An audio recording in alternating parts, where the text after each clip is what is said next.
Jazakumullahu khairan. Kita ulangi dulu ya pembahasan tentang bahasa. Kemarin kita sudah sampaikan bahwa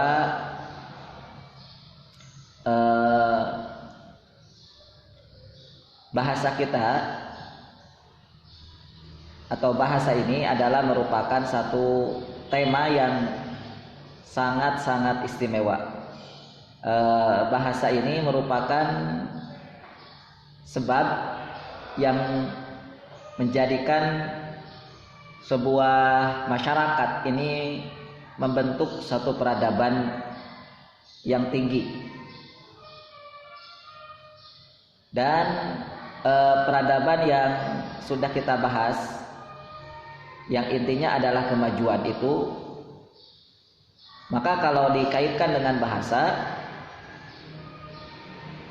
bahwa manusia itu bisa maju, ya, manusia itu bisa maju, maka perantaranya adalah melalui bahasa.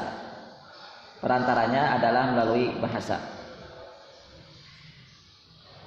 Kita contohkan saja dalam kehidupan kita sehari-hari.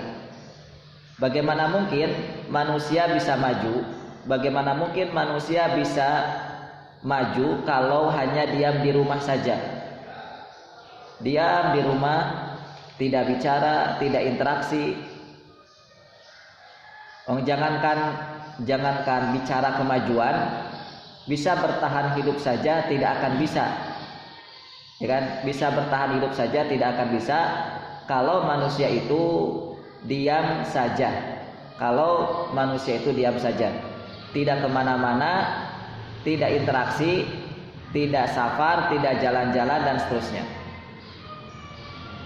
Dan ketika manusia itu keluar dari tempat tinggalnya, ketika manusia itu interaksi, ya, ketika manusia itu mengadakan satu interaksi, maka pasti akan bersinggungan. Salah satunya adalah dengan bahasa.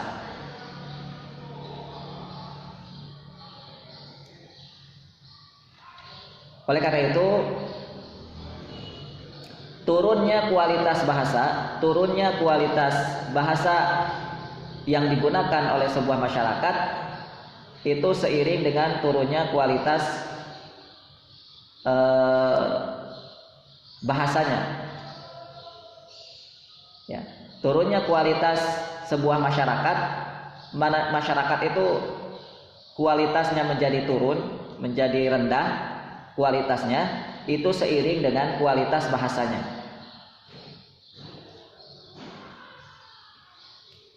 Dan itu dimulai dari turunnya atau dimulai dari lemahnya tingkat literasi dan rendahnya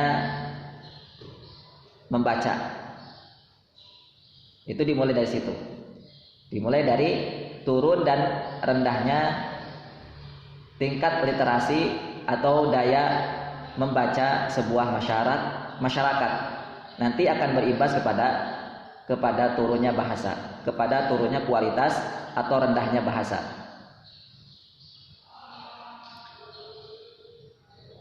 Teman-teman yang dimuliakan Allah, Sirah Nabawiyah telah mengajari kita melalui kisah Nabi Muhammad SAW. Beliau berada di perkampungan Bani Sa'ad. Ketika beliau berada di perkampungan Bani Sa'ad itu, kita diajari tentang pentingnya bahasa. Tentang pentingnya bahasa. Dengan kalimat yang disampaikan oleh kakeknya Abdul Muttalib, kakeknya Rasulullah yaitu Abdul Muttalib, dan juga tentunya oleh keluarga, oleh masyarakat, untuk diasuh di Bani Sa'ad itu diantara tujuannya adalah mereka ingin anak-anaknya ingin generasinya diperbaiki di Bani Sa'ad dari sisi bahasanya, bahasanya. Nah, ini menjadi konsep, menjadi satu aturan baku dalam kehidupan sebuah masyarakat tentang naik dan turunnya kualitas, turunnya kualitas itu dimulai dari bahasanya atau dilihat dari bahasanya. Baik. Kemudian kita masuk kepada maksud atau arti daripada bahasa itu sendiri. Bahwa di dalam kamus besar bahasa Indonesia kemarin kita sudah sampaikan bahwa arti dari sebuah bahasa itu adalah sebuah lambang bunyi yang digunakan oleh sebuah masyarakat untuk berinteraksi, untuk bekerja sama, dan untuk mengidentifikasi. Kemudian bahasa juga diartikan dengan perkataan baik. Nah, itu bahasa ya. Perkataan baik, lalu tingkah laku yang baik, sopan santun, dan budi pekerti. Artinya sikap seseorang itu merupakan bahasa. Sikap seseorang itu merupakan bahasa, merupakan pengertian daripada bahasa, merupakan maksud daripada bahasa. Itu di dalam Kamus Besar Bahasa Indonesia. Lalu kita masuki pengertian bahasa dalam Kamus Bahasa Arab. Di dalam Kamus Bahasa Arab disebutkan bahwa arti bahasa adalah ma yatakallamul insan min aswati yu'abbaru biha min aghradihi, yaitu apa saja yang diucapkan manusia melalui suara, aswat, melalui suara yang menggambarkan atau menjelaskan sebuah maksud. Bahwa maksud dan tujuan seseorang itu bisa tergambar melalui bahasa. Melalui bahasa yang keluar dari suara. Yang keluar dari suara. Atau pengertian yang lain, bahasa adalah kullu wasilah litabadulil masyair wal afkar kal isyarat wal aswat wal alfaz, yaitu segala sarana apa saja dalam rangka terjadinya pertukaran rasa, dalam rangka terjadinya pertukaran rasa. Rasa seseorang bisa dipahami oleh seseorang itu dengan bahasa. Rasa dalam hati fulan A bisa dirasakan dan bisa dipahami oleh B, oleh fulan B itu melalui bahasa. Melalui bahasa. Bahasa apa? Apa saja. Berarti di sini sifat atau untuk menggambarkan bahasa itu sifatnya umum. Ya. Bukan hanya melalui suara. Namun tujuannya adalah untuk sama-sama saling memahami rasa, untuk sama-sama saling memahami rasa. Lalu yang kedua, untuk memahami pemikiran seseorang. Seseorang berpikir apa, seseorang berpikir tentang apa, itu bisa dipahami melalui bahasa juga, melalui sarana bahasa. Apa yang dia pikirkan, dia sedang berpikir apa, itu bisa dipahami melalui bahasa yang keluar, ya, melalui bahasa yang disampaikan.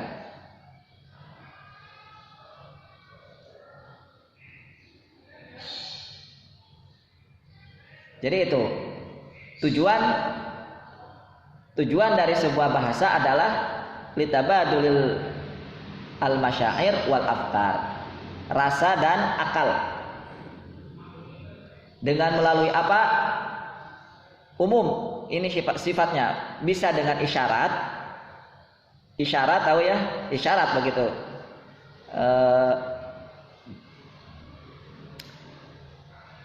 Isyarat diam itu pun juga isyarat. Kedipan mata itu juga isyarat. Kemudian gerak kepala, menggerakkan kepala itu juga isyarat. Ya. Lalu yang kedua dengan al-aswat, dengan suara. Lalu yang ketiga dengan al-fal, yaitu dengan kata-kata. Baik, teman-teman yang dimuliakan Allah Subhanahu wa taala, maka kita pahami arti dari bahasa yang sudah kita sampaikan di atas, bahwa bahasa itu menjadi alat, bahasa itu menjadi sarana untuk berinteraksi.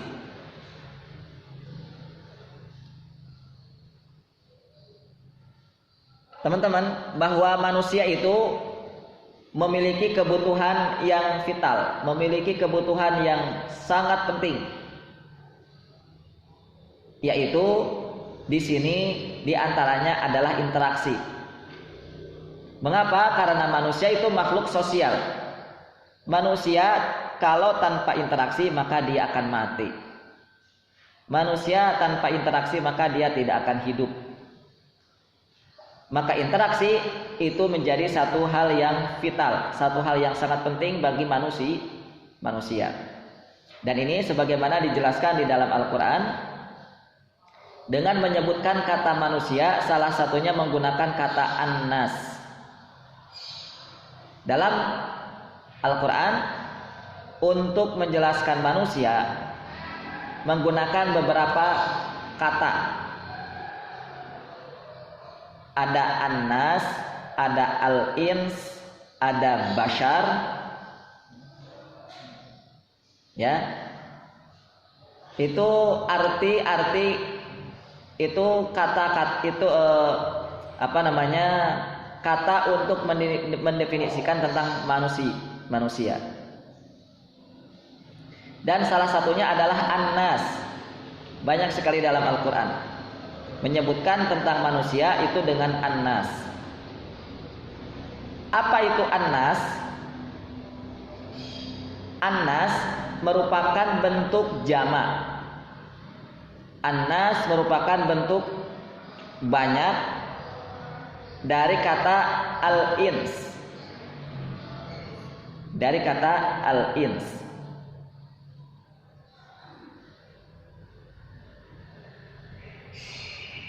Berarti menunjukkan bahwa manusia itu banyak. Karena jamak. Karena di sini yang digunakan adalah annas. Berarti manusia itu banyak. Nah, di sini ya. Kita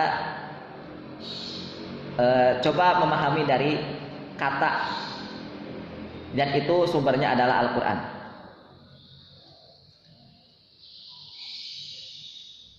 Kalau kata ini menggunakan kata bentuk banyak, menunjukkan bahwa manusia itu tidak satu, manusia itu tidak dua, tapi manusia itu banyak.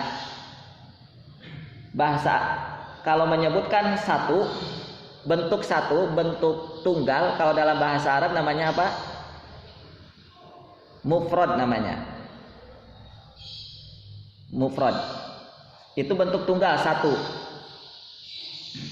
Kalau menunjukkan bentuknya dua, kalau dalam bahasa Arab menggunakan musanna, yaitu dua, menunjukkan ini ada dua orang atau dua bentuk. Tapi kalau menunjukkan sesuatu itu banyak, maka dalam bahasa Arab akan menggunakan bentuk-bentuk jamak. Satu orang muslim, maka bahasa Arabnya muslimun. Dua orang muslim, maka bentuk bahasa Arabnya muslimani. Tiga dan banyak, kalau dalam bahasa Arab banyak itu adalah 3 ke atas. Banyak itu 3 ke atas. Kalau dalam bahasa Indonesia banyak itu berapa? Dikatakan banyak. Ada definisinya enggak? Dikatakan banyak itu berapa? Nah, kalau dalam bahasa Arab dikatakan banyak itu 3 ke atas.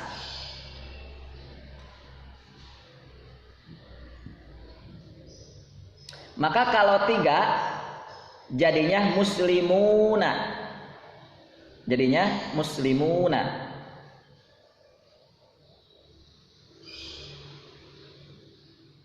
Begitu juga manusia. Manusia itu bentuk jamaknya adalah annas, bentuk banyaknya adalah annas.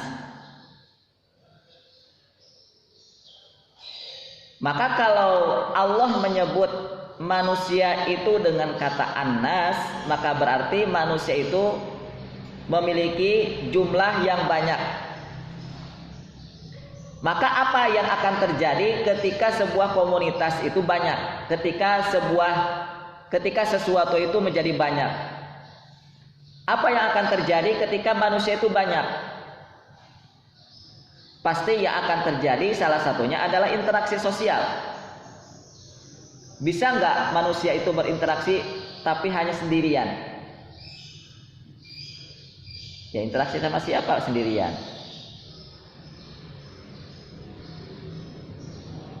Dua orang saja bisa melakukan interaksi, apalagi banyak. Jadi yang akan terjadi saat manusia itu berjumlah banyak, yaitu adalah interaksi. Adanya interaksi. Terjadinya persinggungan, terjadinya muamalah. Dan kalau bukan dengan sarana bahasa, maka dengan cara apa manusia bisa berinteraksi antar sesama manusia? Kalau bukan dengan bahasa.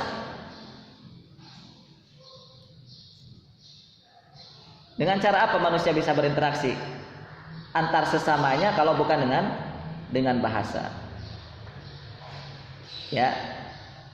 Manusia akan sama-sama enjoy ketika ngobrol. Manusia akan sama-sama enjoy tatkala bermain dan seterusnya. Itu karena menggunakan sarana bahasa. Jadi untuk terjadinya sebuah interaksi di dalam manusia, di dalam diri manusia, maka membutuhkan bahasa. Lalu yang kedua, kerjasama. Tujuan dari bahasa adalah kerjasama. Saat manusia mengerjakan sesuatu, manusia sebuah makhluk yang Allah ciptakan dengan jumlah banyak itu, saat manusia ini bekerja, saat manusia itu mengerjakan sesuatu, lalu ada satu lain hal, maka manusia membutuhkan kerjasama. Kira-kira manusia mengerjakan apa? Saat mengerjakan apa membutuhkan kerjasama? Ya, jalan raya, lalu membangun jalan raya, membangun bangunan, banyaklah. Maka di situ dibutuhkan kerjasama. Karena siapa yang berani, siapa yang sanggup, siapa yang mau membangun bangunan tinggi sendirian, membangun jalan raya yang teramat sangat lebar tapi sendirian. Nah, gitu. Atau kerjasama dalam pekerjaan yang lain. Nah, ketika kerjasama itulah, maka yang dibutuhkan di situ adalah bahasa. Lalu yang ketiga, tujuan bahasa itu adalah untuk mengidentifikasi diri, untuk mengenalkan data diri.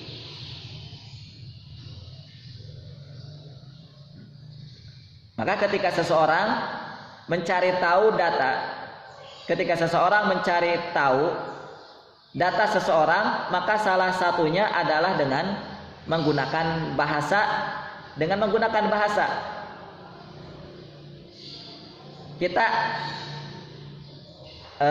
kedatangan tamu yang sebelumnya kita tidak kenal. Kedatangan tamu datang ke asrama. Kita kedatangan tamu kita kedatangan tamu dua orang. Yang dua orang ini tidak kita kenal sama sekali. Maka bagaimana cara kita mengidentifikasi dua orang ini, mengenal data dua orang ini? Ya, salah satunya dari bahasa. Ketika antum mulai tanya, ketika antum mulai berbicara dengan mempertanyakan nama, dengan mempertanyakan nama, siapa nama kalian? Nah, atau dari mana kalian? Maka kedua orang ini akan meluncur dengan menggunakan bahasa, akan membunyikan bahasanya untuk menjawab pertanyaan antum. Akan menggunakan bahasanya untuk menjawab pertanyaan antum. Umpamanya kalau yang pertama dia mengenalkan dirinya dengan menggunakan bahasa Sunda. Berarti orang ini kita kenal dia orang mana? Orang Sunda. Lalu yang kedua, dia mengeluarkan suara untuk menjawab pertanyaan antum dengan menggunakan bahasa Padang, bahasa Melayu. Maka baru kita mengenali data orang ini, kita tahu bahwa orang ini adalah orang Padang. Ini dari bahasanya dulu. Kelihatan ya. Dari logatnya saja dia sudah menunjukkan bahwa dia ini orang daerah mana, orang suku mana. Ini dari bahasa. Itu bahwa tujuan dari bahasa adalah untuk mengidentifikasi diri. Lalu yang berikutnya adalah tujuan dari bahasa juga untuk mengenal perilaku dan budi pekerti seseorang, untuk mengenal sikap seseorang, tingkah laku seseorang, sopan santunnya seseorang. Itu dimulai dari bahasanya. Orang ini karakter sikapnya seperti apa, orang ini akhlaknya bagaimana, orang ini sopan santunnya seperti apa, akan kelihatan dari bahasanya. Akan kelihatan dari bahasanya. Kalau kita mau membedakan apa yang membedakan antara preman dengan orang terpelajar, ya dari bahasanya. Pastinya bahasa yang keluar dari lisan seorang preman dan bahasa yang keluar dari seorang terpelajar itu dengan menggunakan bahasa yang berbeda.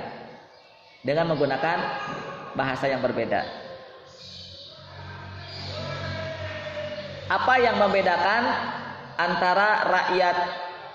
antara seorang rakyat jelata dengan seorang bangsawan? Ya, di antaranya dari bahasanya yang membedakan. Oh, ini rakyat, ini seorang bangsawan. Oh, ini rakyat, ini pemimpin. Oh, ini ya seorang bangsawan. Itu dimulai perbedaannya itu dilihat dari bahasa mereka. Dan begitu seterusnya, ya. Perbedaan sikap, perbedaan perilaku dan perbedaan budi pekerti seseorang itu dilihat dari bahasanya. Bahasa yang keluar dari lisannya. Lalu yang berikutnya, tujuan dari bahasa adalah untuk menyampaikan atau menjelaskan sebuah maksud. Menyampaikan tentang sebuah maksud.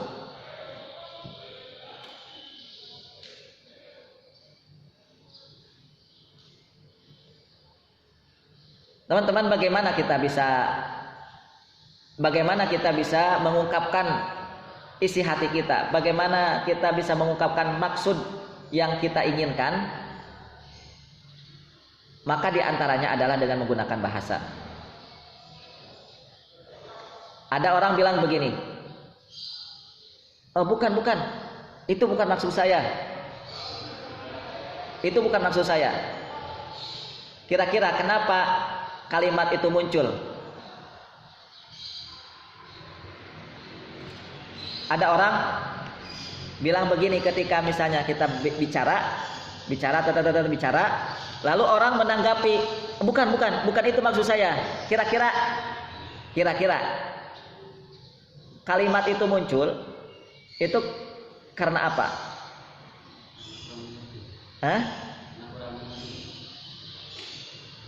Kurang mengerti apanya? Kurang mengerti. Dia menyampaikan menggunakan apa? Dia menyampaikannya menggunakan apa? Gitu, menggunakan bahasa. Itu maksud saya. Inginnya masuk ke bahasanya itu. Karena kenapa saat kita mengungkapkan sesuatu, saat kita menyatakan sesuatu, menyatakan sesuatu gitu ya, lalu orang menanggapi bukan itu maksud saya. Itu menunjukkan bahwa, itu membuktikan bahwa bahasa yang kita gunakan keliru. Itu menunjukkan bahwa bahasa yang kita gunakan itu salah. Dengan bukti bahwa maksud yang diinginkan oleh lawan bicara kita,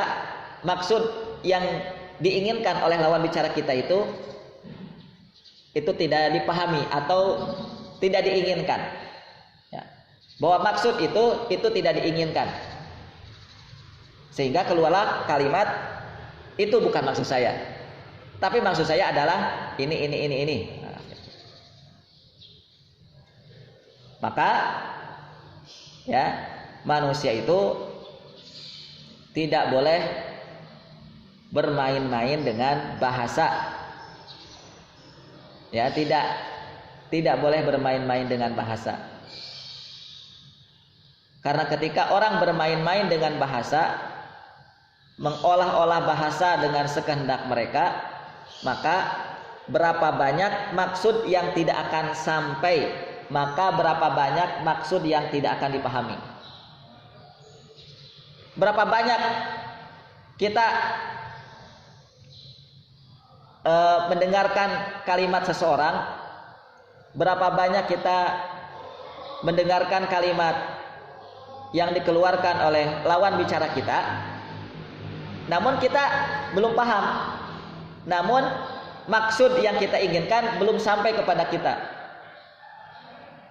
namun maksudnya belum sesuai dengan apa yang kita inginkan. Itu berapa banyak saat kita berinteraksi itu kan, saat kita berbicara, saat kita berdiskusi dan seterusnya itu lantaran apa? Satu, lantaran bahasanya apa namanya, lantaran bahasanya ya intinya sih kurang tepat begitu ya, atau dia kekurangan narasi, kekurangan kosakata, kekurangan apa namanya, ya kekurangan ya kalimat kata-kata yang dia keluarkan, ya dia kekurangan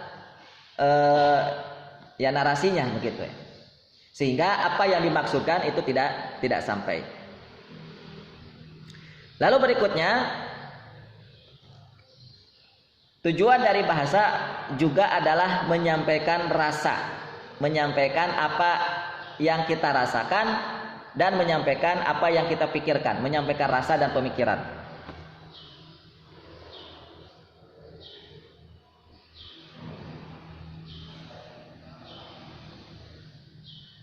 Kita misalnya ingin mengungkapkan dengan bahasa tentang sebuah rasa, yang paling enak dan paling asyik adalah rasa cinta. Misal, gimana caranya mengungkapkan dengan bahasa? Gimana caranya kita mengungkapkan rasa itu, rasa cinta itu? Ya paling mudahnya adalah dengan bahasa. Namun kadang orang salah, namun kadang orang itu sulit untuk mengungkapkan bahasa-bahasa yang tepat untuk mengungkapkan rasa yang ada dalam dirinya. Itu kadang sulit untuk mengungkapkan.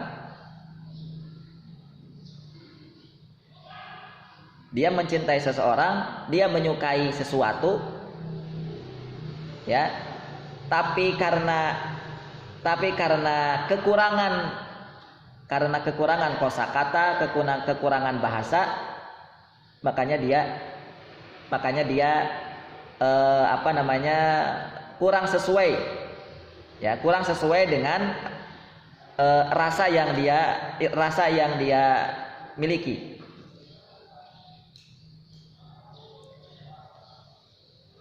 Teman-teman yang dimuliakan Allah Subhanahu wa taala, itu kalau kita terjuni bahasa itu ya detailnya seperti itu gitu. Detailnya seperti itu.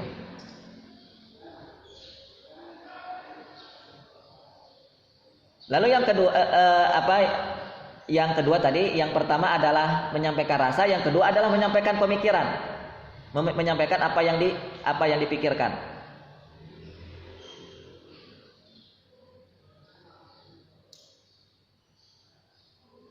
Teman-teman, pemikiran pemikiran sebagus apapun itu tidak ada nilai dan tidak ada guna kalau kualitas bahasa yang disampaikan atau bahasa yang disampaikan kurang berkualitas. Pemikiran secemerlang apapun, kita punya pemikiran yang hebat, pemikiran yang tinggi, pemikiran yang panjang, pemikiran yang besar, tapi kurang dalam mengolah bahasa, tapi tidak bisa mengeluarkan kata-kata, tidak bisa mengeluarkan bahasa yang jelas, bahasa yang bahasa yang cocok, bahasa yang tepat, maka pemikiran itu tidak akan sampai. Pemikiran itu tidak akan sampai.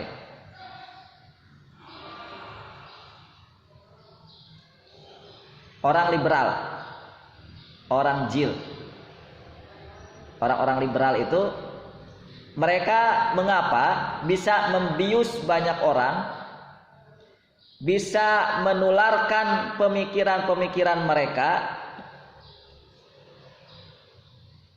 Itu sebabnya karena mereka pandai dalam mengolah bahasa. Itu sebabnya karena mereka dalam mengolah kata, mengolah bahasa itu cerdas. Seolah-olah ini adalah sesuatu yang baik, seolah-olah ini adalah sesuatu yang benar, padahal ini adalah satu kebatilan, padahal ini kedustaan. itu diolah dengan bahasa.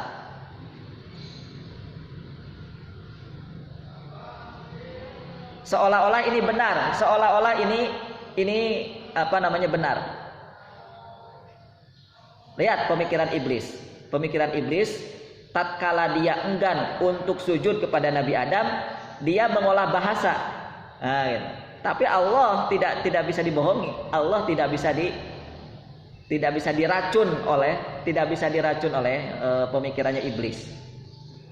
Apa yang dikatakan iblis? Apa yang disampaikan dengan bahasa apa iblis menyampaikan bahwa saya kenapa tidak mau tunduk atau sujud kepada Nabi Adam, tidak mau mengikuti perintah Allah Subhanahu wa taala? Iblis mengatakan khalaqtani min nar wa khalaqtahu min tin.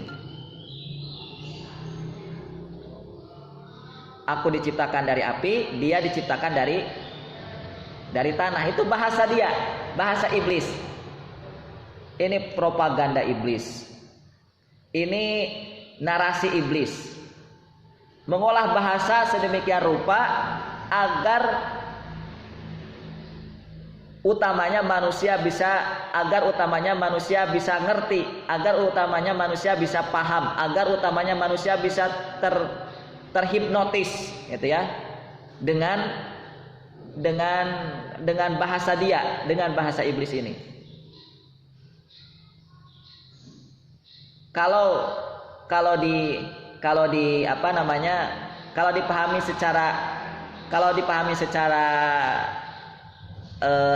secara dasar atau bukan dasar. Misalnya gini, api dengan tanah. Api itu kan panas, membakar. Lalu tanah apa yang bisa dilakukan oleh tanah? Apa yang bisa dilakukan oleh tanah? Tanah hanya diam, membeku, tidak bisa berbuat apa-apa. Nah, gitu. Itu kalau dipahami dengan ya pemahaman yang tidak dalam, gitu ya. Dengan pemahaman yang tidak dalam. Tapi kalau dipahami dengan utuh, apa itu api, apa itu tanah, maka kita akan paham. Kira-kira unsur mana yang terbaik, tanahkah atau api?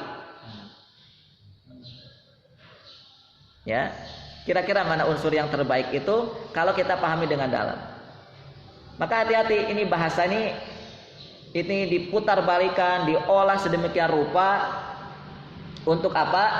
Untuk meracuni pemikiran, untuk meracuni manusia dengan pemikiran-pemikiran seseorang yang bertuhankan iblis, yang gurunya adalah iblis. Baik. Itu ya beberapa tujuan kenapa kita belajar bahasa. Ya, beberapa tujuan kenapa kita belajar bahasa.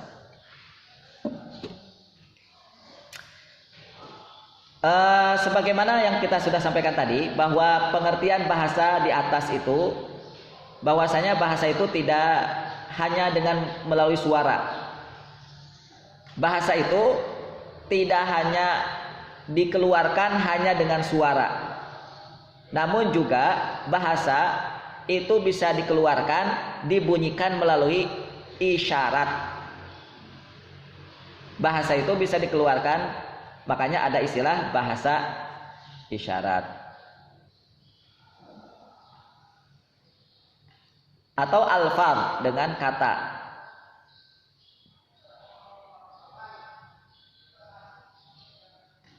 Kalau dalam Al-Quran itu teman-teman, nanti kita sampaikan beberapa kilasan. Al-Quran menjelaskan tentang bahasa. Itu menjelaskan tentang bahasa dengan berbagai cara, dengan berbagai isyarat-isyarat tentang bahasa dalam Al-Quran. Di dalam Al-Quran dijelaskan bahwa bahasa adalah sarana yang bisa tersampaikan juga melalui romzun, melalui sandi, melalui tanda romz.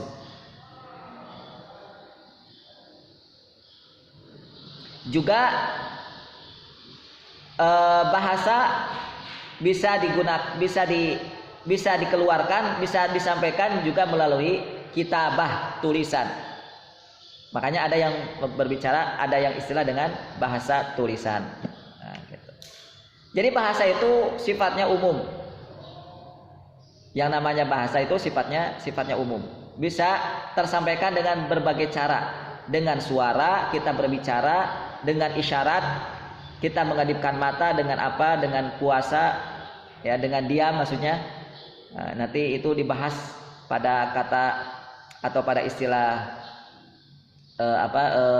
tentang kelahirannya Nabi Isa alaihissalam, ya. Lalu juga bisa tersampaikan sebuah bahasa itu melalui tulisan. Baik, teman-teman yang dimuliakan Allah, itulah beberapa kilasan dan sedikit yang bisa kami kutip tentang keistimewaan bahasa menurut keumuman pandangan para ahli bahasa.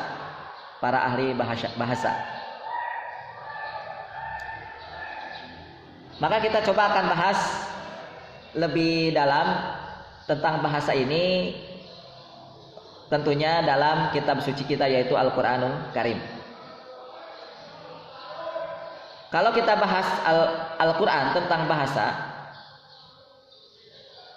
kita akan mendapatkan sesuatu yang lebih ajaib. Kita akan mendapatkan sesuatu yang lebih dahsyat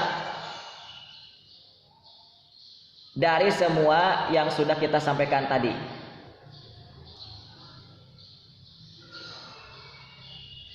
Mari makanya kita bahas tentang bahasa ini untuk menyelami dengan menyelami kitab suci kita untuk mendapatkan data-data yang lebih valid, ya, untuk mendapatkan data-data yang lebih otentik kebenarannya terkait tentang bahasa. Baik. Bahasa dalam Al-Qur'an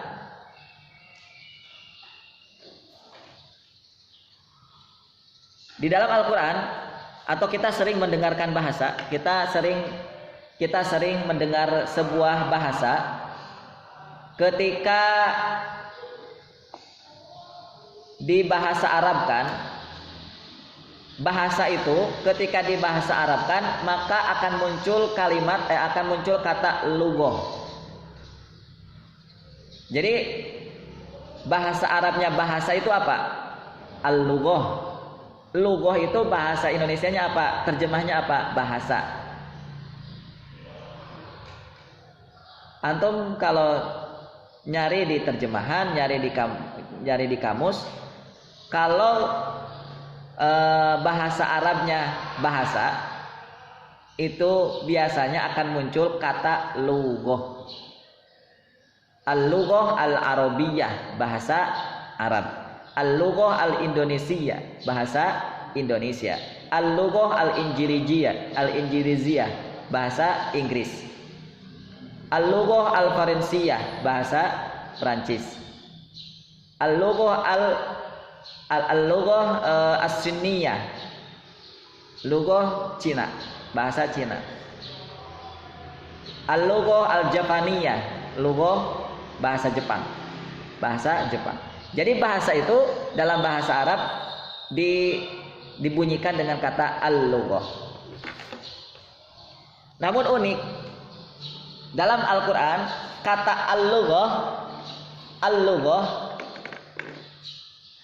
itu menunjukkan bukan bermakna bahasa ternyata, namun untuk menunjukkan sesuatu yang negatif, untuk menunjukkan sesuatu yang tidak baik.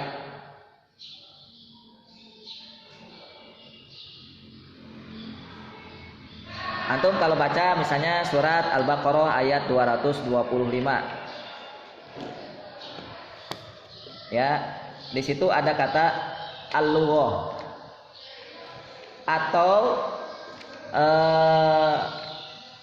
akar dari kata al-lughah.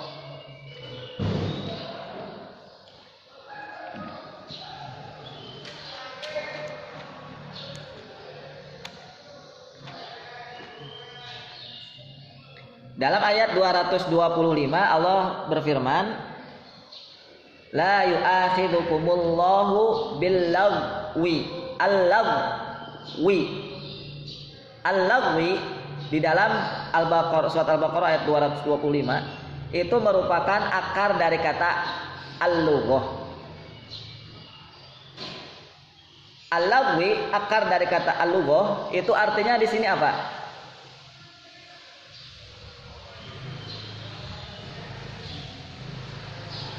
La yu'akhidukumullahu, Allah tidak menyiksa kalian, Allah tidak menurunkan siksaan untuk kalian dikarenakan al-lagwi, karena ketidaksengajaan fi aimanikum, tidak sengaja dalam sumpah kalian. Al-lagwi dibunyikan dalam Al-Quran dengan kata tidak sengaja. Sesuatu yang dikerjakan, sesuatu yang diucapkan karena tidak sengaja.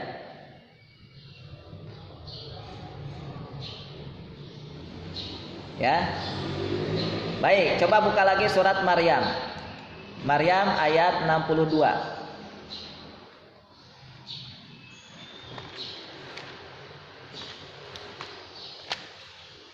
Allah berfirman,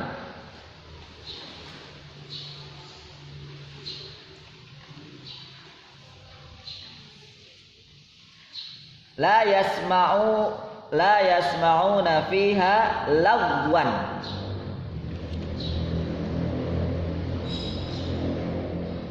La yasma'una fiha lagwan.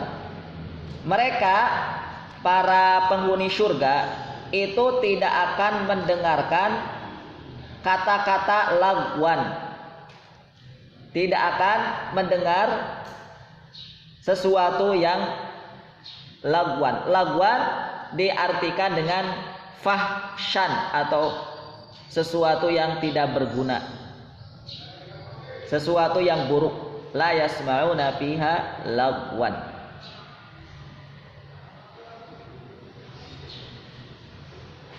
Lalu yang berikutnya dalam surat Al-Mu'minun yang terkenal, ayat yang ketiga, qad aflahal mu'minun alladzina hum fi sholatihim khashi'un walladzina hum al-lagwi anil al-lagwi. Lagwi di sini artinya adalah al-batil, sesuatu yang salah, sesuatu yang tidak benar, al-lagwi. Ini disebutkan dalam beberapa tempat. Surat Al-Mu'minun ini, nanti dalam surat Al-Furqan ayat 72, Al-Qasas ayat 55, At-Tur ayat 23, An-Naba ayat 35.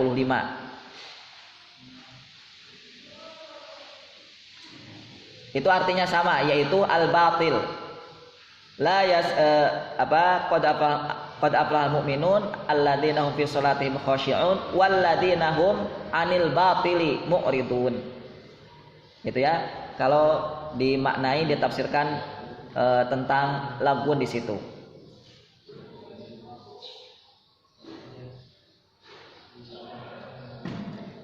Lalu yang terakhir dalam surat Al-Waqi'ah ayat 25. Al-Waqi'ah ayat 25. Arti dari kata lagwan di situ adalah fahish, sesuatu yang fahish atau dosa. Al-Waqi'ah ayat 25.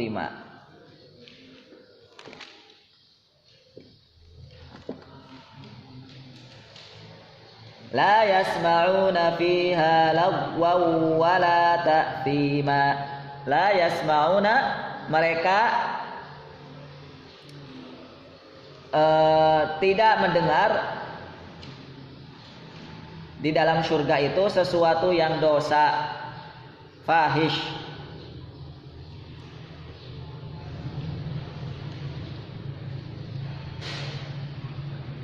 Jadi kata lagwun yang itu adalah akar kata dari lughah,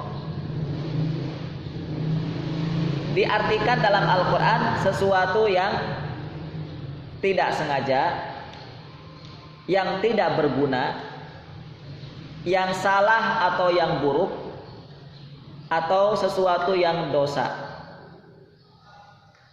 Kalau ditafsirkan kata al-lughah yang akar katanya adalah lagwun, dalam bahasa Arabnya tafsirannya adalah ghairi qasdin, fahsyun atau al-batil, dan yang berikutnya adalah fahish. Apa yang bisa kita ambil dari sini? Pelajaran apa? Kenapa kata bahasa dalam Al-Quran itu artinya adalah sesuatu yang negatif?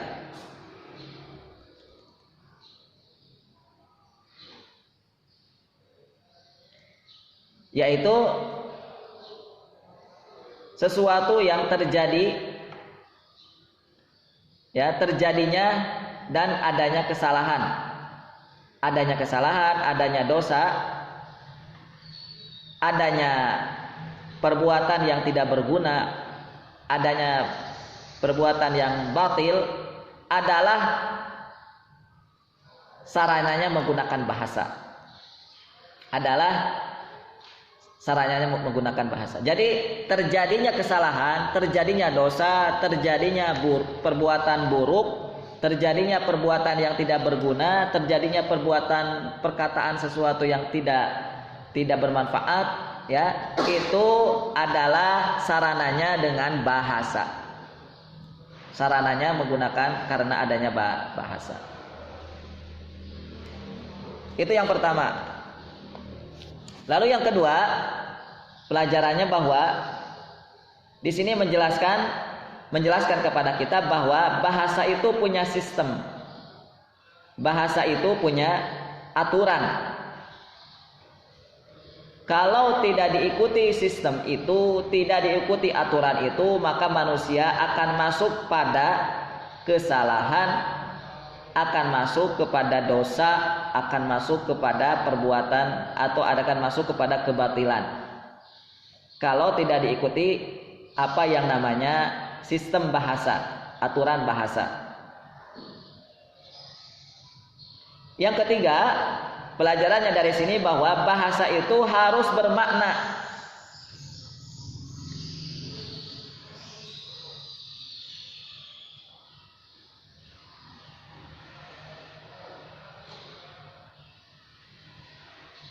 Al-Quran ingin bahasa yang dikeluarkan itu harus bermakna. Karena kalau manusia tidak mengeluarkan yang bermakna dari bahasanya, tidak mengeluarkan sesuatu yang bermakna dari bahasanya, maka manusia akan terkena kepada sesuatu yang sia-sia atau lagwun. Ya, maka yang terjadi dalam diri manusia adalah kesia-siaan.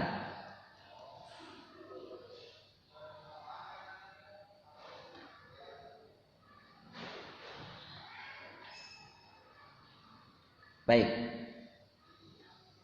Itu pengertian salah satu makna yang digunakan di dalam Al-Quran tentang bahasa, ya, namun dimaknai dengan sesuatu yang tidak berguna, ya, sesuatu yang salah, sesuatu yang dosa, dan seterusnya tadi yang sudah kita sampaikan.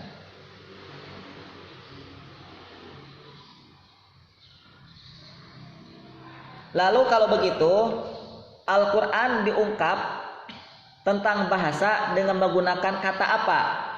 Dengan menggunakan istilah apa? Di dalam Al-Quran, salah satu data tentang kata bahasa, tentang bahasa, salah satu data yang diungkap dalam Al-Quran itu menggunakan beberapa ungkapan. Yang pertama menggunakan kata al-lisan,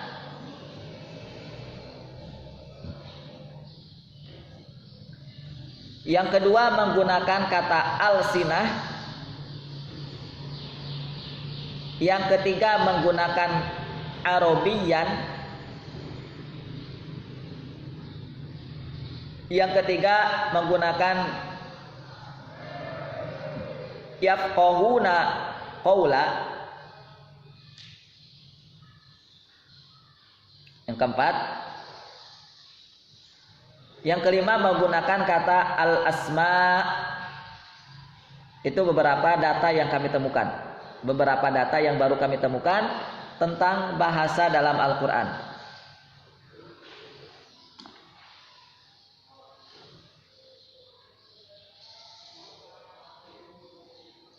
Yaitu yang pertama menggunakan kata al-lisan. Baik, coba kita lihat surat Asy-Syu'ara ayat 591. Asy-Syu'ara ayat 591, Allah menggunakan bahasa dengan kata al-lisan. Bilisanin Arabiyyim mubin. Asy-Syu'ara ayat 591.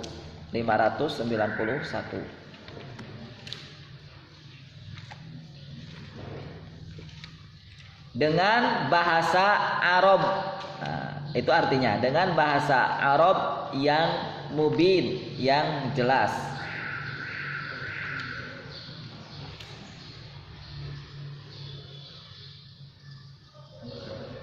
(591)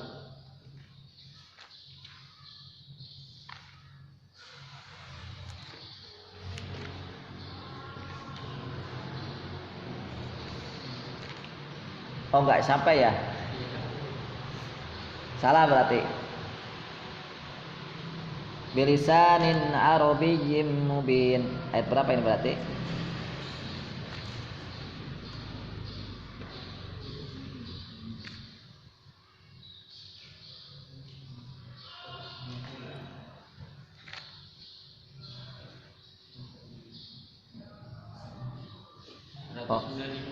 Oh gitu ya. Kebalik, nulisnya kebalik saya.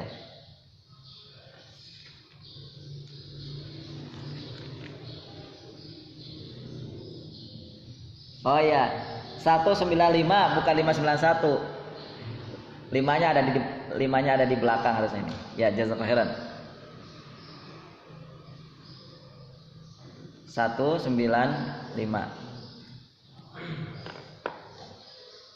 Bilisanin al-makna al-lughah. Bilisanin maknanya adalah al-lughah. Jadi makna al-lisan di sini adalah bahasa.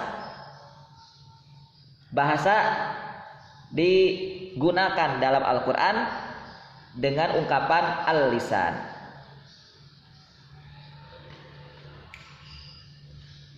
Aina zala bil Qur'an bi mulabisan lughah Arabiyyah mubayyinah. Bahwa Al-Qur'an itu diturunkan dengan disertakan bahasa Arab yang mubin. Dengan disertakan bahasa Arab yang mubin. Ini yang pertama, Al-Quran mengungkapkan kata bahasa itu dengan kata al-lisan.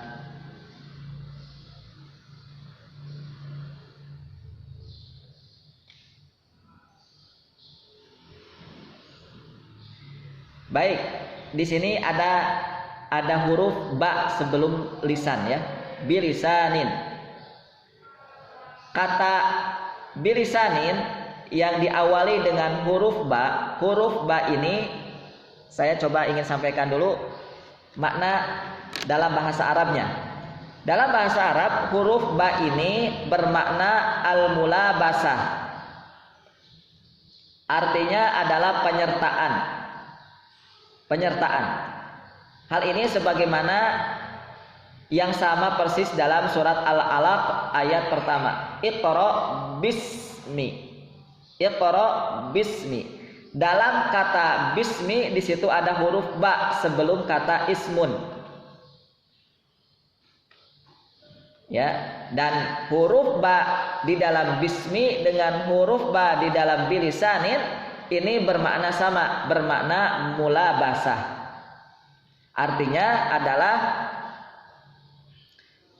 penyertaan. Penyertaan.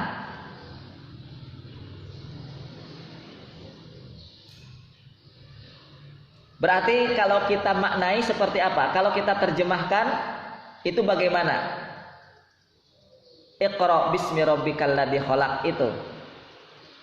Kalau diterjemahkan di dalam terjemahan yang ada, itu kan terjemahannya gini, Iqra, bacalah dengan menyebut nama Tuhanmu yang menciptakan. Itu kalau hanya diungkap dengan kata dengan, itu kurang apa ya? Itulah ya, bahasa Indonesia itu kurang mendalam.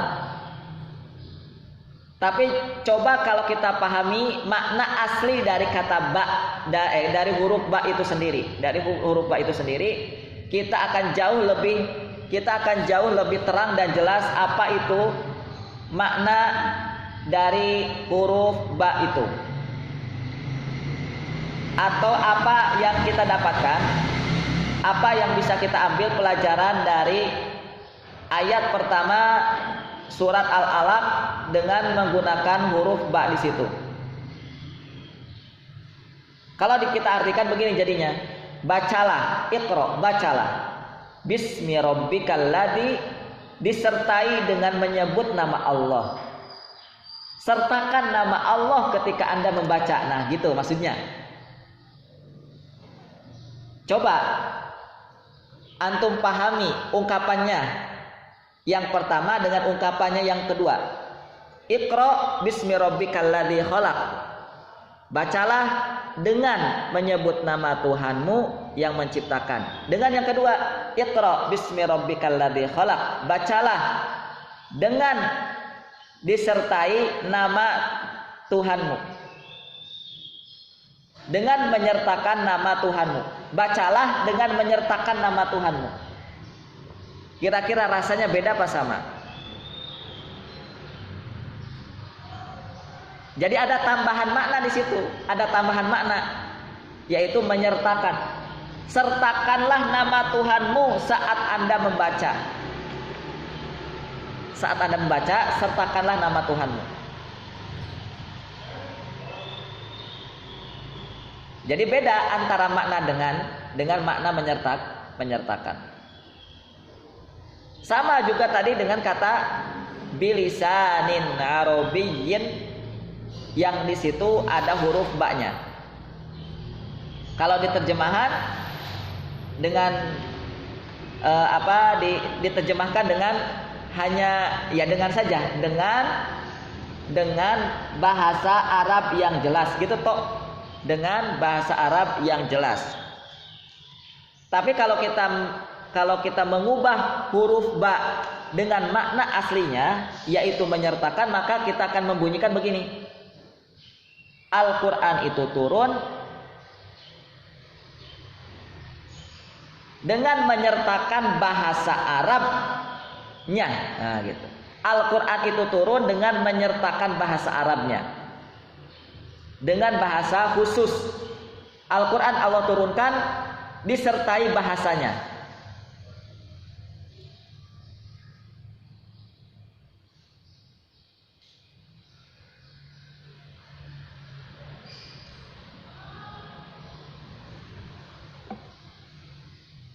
Itu bilisanin arabiyyin mubin.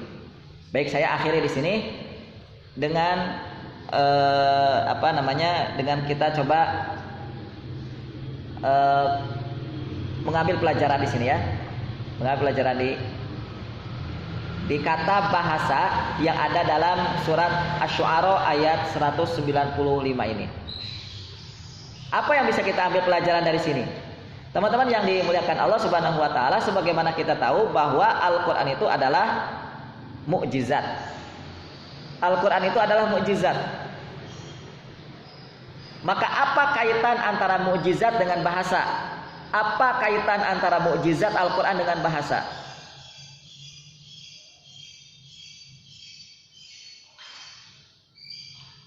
Maka akan jadinya seperti ini.